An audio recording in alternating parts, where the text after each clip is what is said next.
Apabila seseorang mengambil seorang perempuan dan menjadi suaminya, dan jika kemudian ia tidak menyukai lagi perempuan itu, sebab didapatinya yang tidak senonoh padanya, lalu ia menulis surat cerai dan menyerahkannya ke tangan perempuan itu, sesudah itu menyuruh dia pergi dari rumahnya.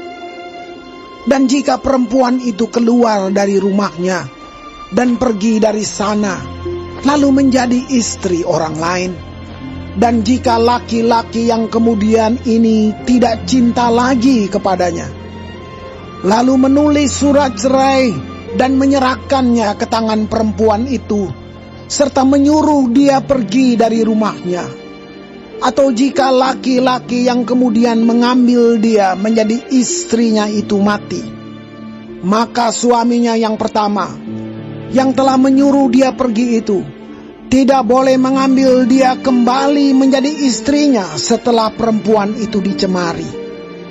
Sebab hal itu adalah kekejian di hadapan Tuhan. Janganlah engkau mendatangkan dosa atas negeri yang diberikan Tuhan Allahmu kepadamu menjadi milik pusakamu.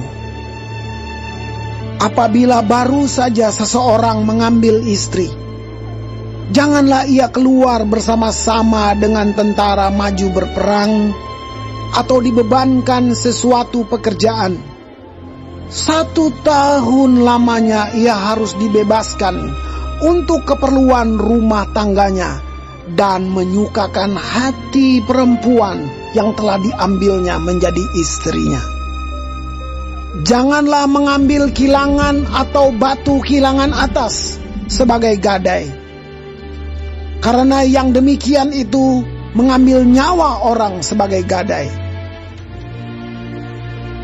Apabila seseorang kedapatan sedang menculik orang, salah seorang saudaranya dari antara orang Israel, lalu memperlakukan dia sebagai budak dan menjual dia, maka haruslah penculik itu mati. Demikianlah harus kau hapuskan yang jahat itu dari tengah-tengahmu. Hati-hatilah dalam hal penyakit kusta, dan lakukanlah dengan tepat segala yang diajarkan imam-imam orang Lewi kepadamu. Apa yang kuperintahkan kepada mereka haruslah kamu lakukan dengan setia. Ingatlah apa yang dilakukan Tuhan Allahmu kepada Miriam pada waktu perjalananmu keluar dari Mesir. Apabila engkau meminjamkan sesuatu kepada sesamamu, janganlah engkau masuk ke rumahnya untuk mengambil gadai daripadanya. Haruslah engkau tinggal berdiri di luar, dan orang yang kau beri pinjaman itu haruslah membawa gadai itu keluar kepadamu. Jika ia seorang miskin, janganlah engkau tidur dengan barang gadaiannya. Kembalikanlah gadaian itu kepadanya pada waktu matahari terbenam, supaya ia dapat tidur dengan memakai kainnya sendiri dan memberkati engkau. Maka engkau akan menjadi benar di hadapan Tuhan Allahmu. Janganlah engkau memeras pekerja harian yang miskin dan menderita, baik ia saudaramu maupun seorang asing yang ada di negerimu, di dalam tempatmu.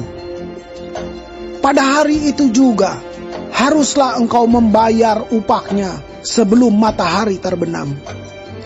Ia mengharapkannya karena ia orang miskin, supaya ia jangan berseru kepada Tuhan mengenai engkau, dan hal itu menjadi dosa bagimu.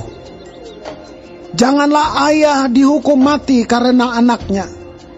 Janganlah juga anak dihukum mati karena ayahnya. Setiap orang harus dihukum mati karena dosanya sendiri. Janganlah engkau memperkosa hak orang asing dan anak yatim. Juga janganlah engkau mengambil pakaian seorang janda menjadi gadai. Haruslah kau ingat bahwa engkau pun dahulu budak di Mesir, dan engkau ditebus Tuhan Allahmu dari sana.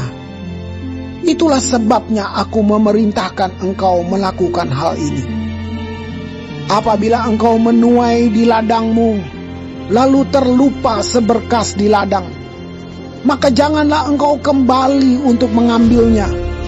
Itulah bagian orang asing, anak yatim, dan janda, supaya Tuhan Allahmu memberkati engkau dalam segala pekerjaanmu.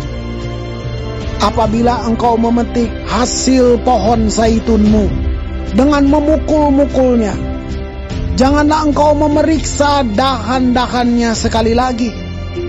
Itulah bagian orang asing, anak yatim, dan janda. Apabila engkau mengumpulkan hasil kebun anggurmu, janganlah engkau mengadakan pemetikan sekali lagi. Itulah bagian orang asing, anak yatim, dan janda.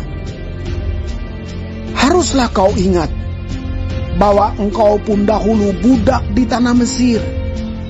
Itulah sebabnya aku memerintahkan engkau melakukan hal ini.